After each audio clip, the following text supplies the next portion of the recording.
Her Excellency Mary O'Neill, Ambassador of Ireland to Pakistan, distinguished guests and members of this chamber, good afternoon. It is a great honor and privilege for me to welcome Your Excellency Mary O'Neill, along with the distinguished delegation to the Sialkot Chamber of Commerce and Industry on her first visit to the Sialkot Chamber. We deeply appreciate Your Excellency's gracious presence among us today, which reflects the growing engagement and mutual goodwill between Pakistan and Ireland and both the governments. The diplomatic relations between Pakistan and Ireland were established in 1962, laying the foundation for a cordial and steadily evolving bilateral relationship. A significant milestone in our bilateral engagement was achieved in 2024 when Ireland established its first ever resident embassy in Islamabad. It is encouraging to note that Pakistan's export to Ireland have maintained a positive trajectory over many years, reflecting the growing competitiveness and acceptance of Pakistani products in the Irish market, with total bilateral trade which has reached 700 million euros. Pakistan, as a beneficiary of the European Union's GSP Plus status, enjoys preferential market access to EU countries, including Ireland, which further enhances the competitiveness of our exports.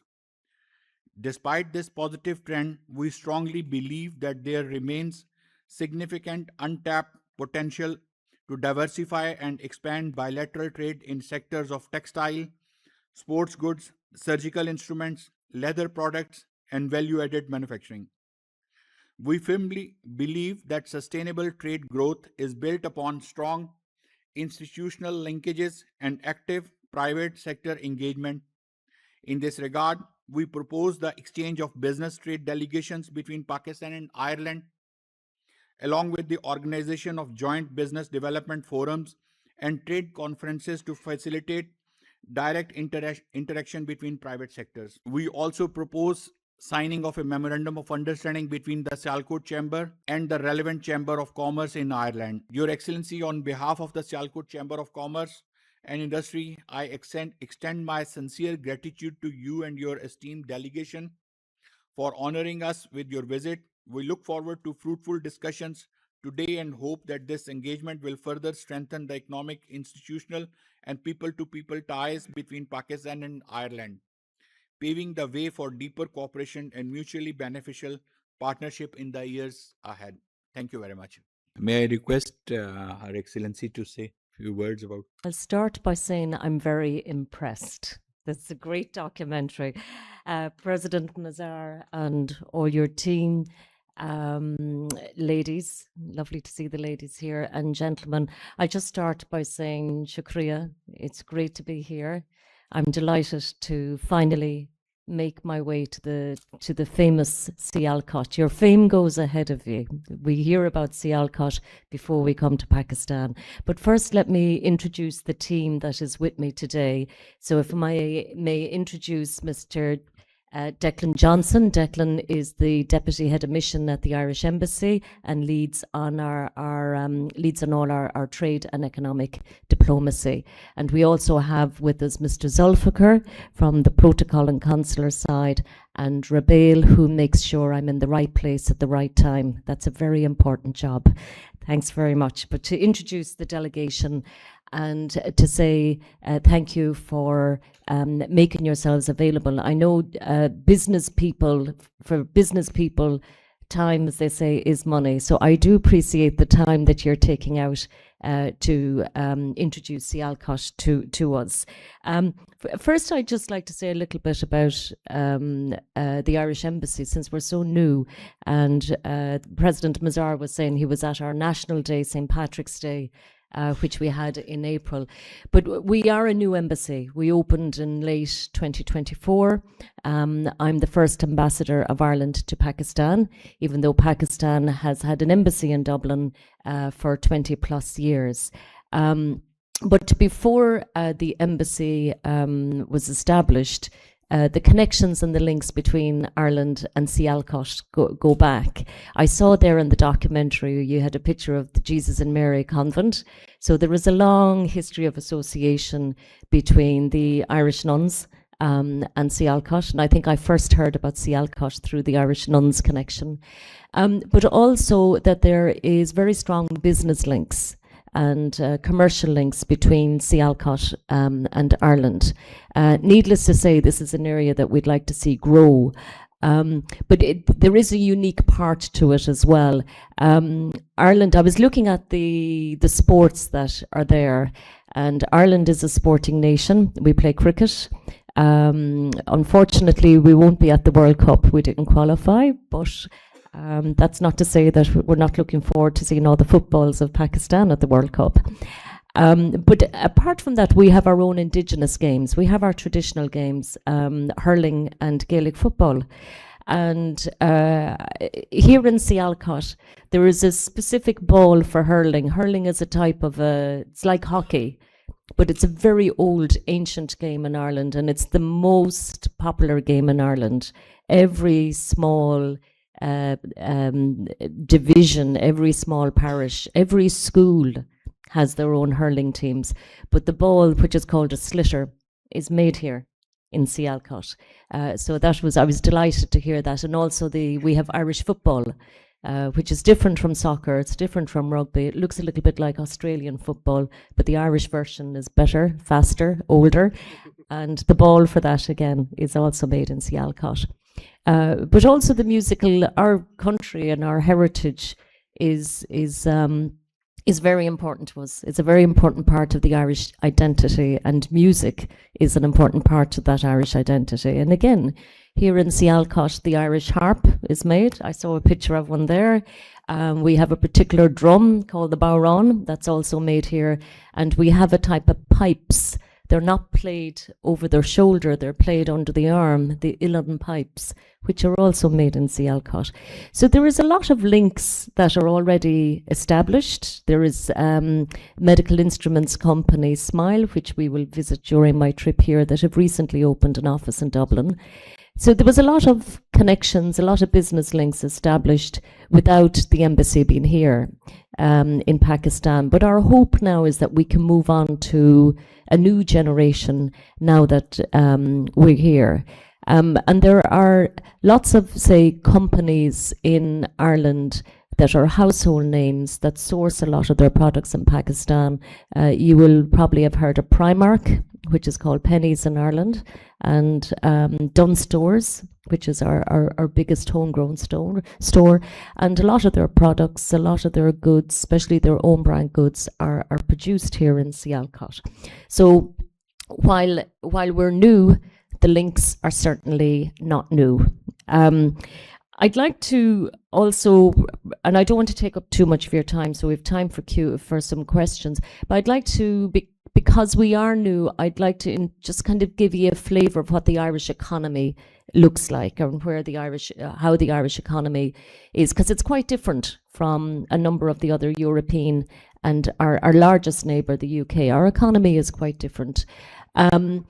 We as a country, we were colonized. We had a similar path in history to Pakistan, but we were traditionally a smallholder farming agriculture economy. That was the basis of the economy when we gained independence. And through very far thinking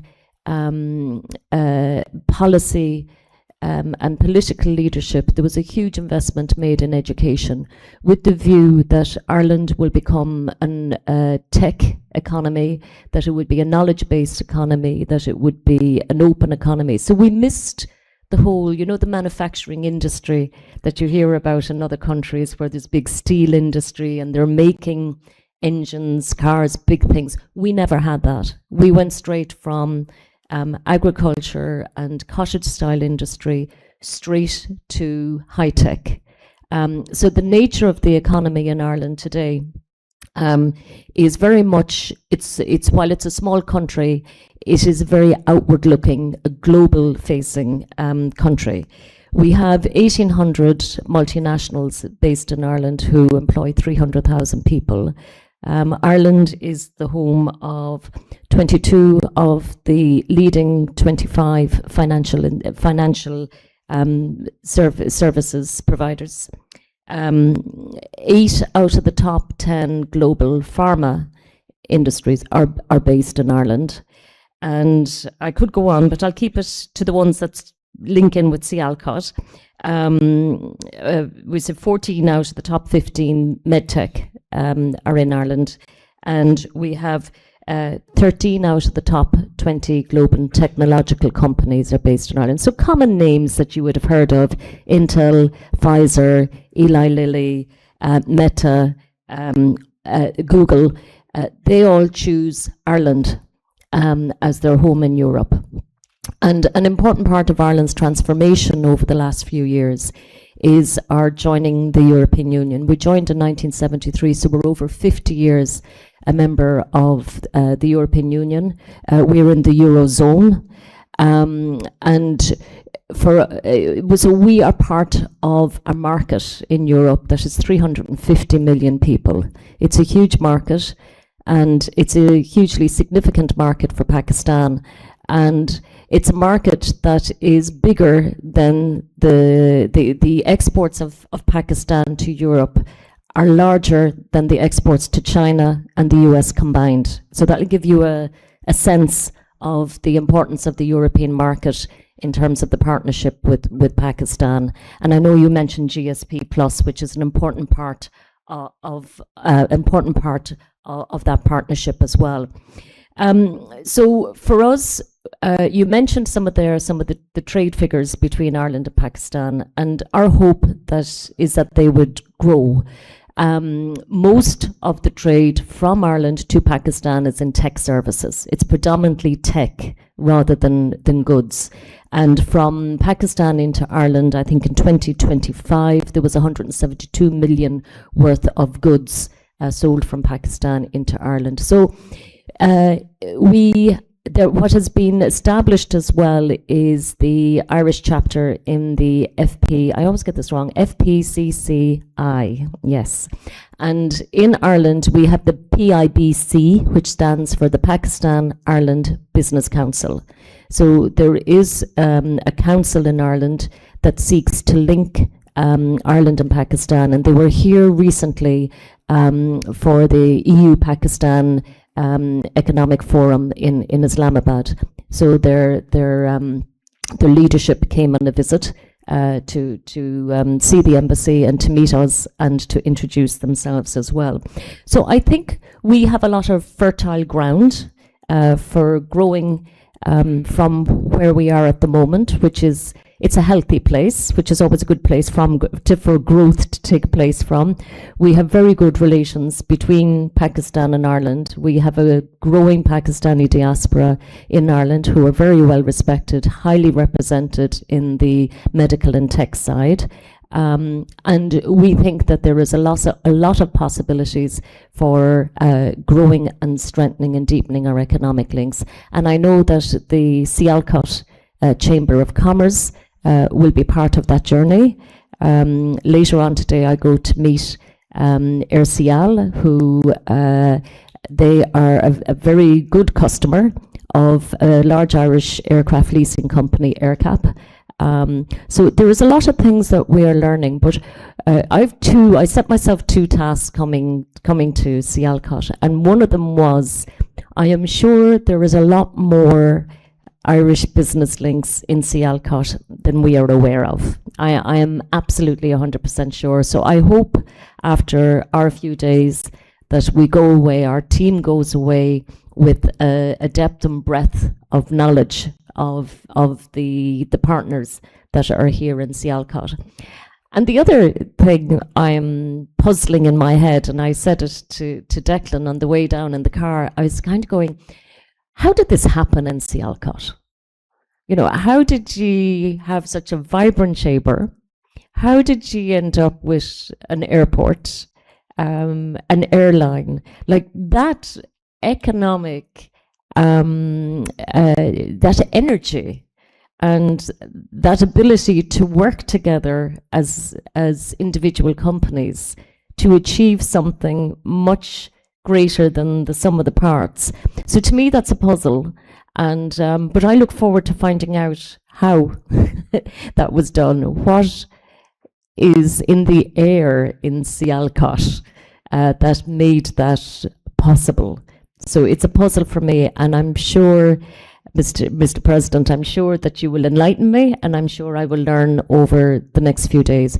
But thank you very much. This is my first visit to Sialkot, and it certainly won't be my last. We picked a hot time of the year to come to acclimatise ourselves, and I look forward to many more visits to this incredible centre of enterprise and economic development. Thank you, Shukriya.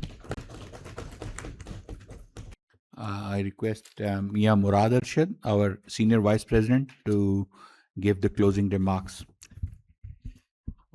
A very warm welcome, Her Excellency. It's an absolute honor, pleasure to having you here. I believe the people who are working already in Ireland address their issues mostly. It's concerning about visas and everything. And I saw you all noted there. I just had a question about PABC, but my colleague, Mr. Vikas, already asked you about that. I think that's the best thing we can start with. If we can have any kind of MOU with this PABC, besides any, Chamber of Commerce or anything, and develop, business relation. Because I can see the bilateral trade numbers between the two countries. There's still a gap, but I take the gap as a positive. There's still a potential to work on. And I'm sure that's your not going to be first trip in Sialkot. You keep coming back, and we will, see these problems and address these problems, how to grow together. Thank you very much.